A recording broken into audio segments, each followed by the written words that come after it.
請為耶路撒冷祈禱和平，願愛慕你的人獲享安寧，願你的城門內有平安，願你的堡壘中有安全。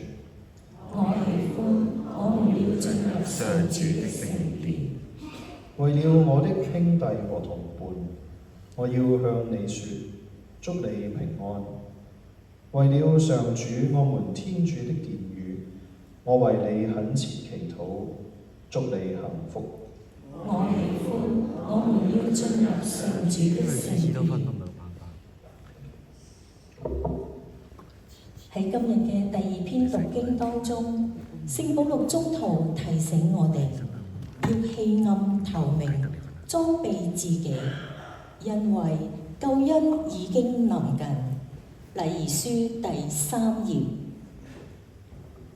恭讀聖保祿宗徒致羅馬人書，弟兄姊妹們，你們該認清這個時期，現在已經是由睡夢中醒來的時辰了，因為我們的救恩現今比我們當初信的時候更臨近了。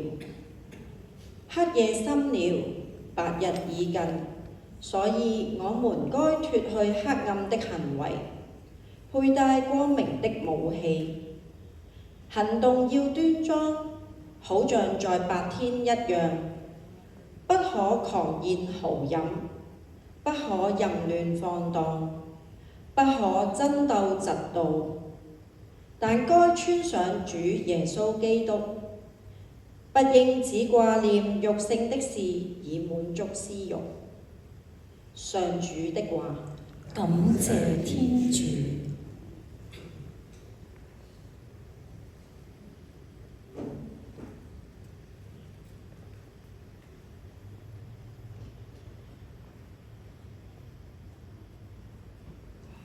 福音前歡呼，各位請起立。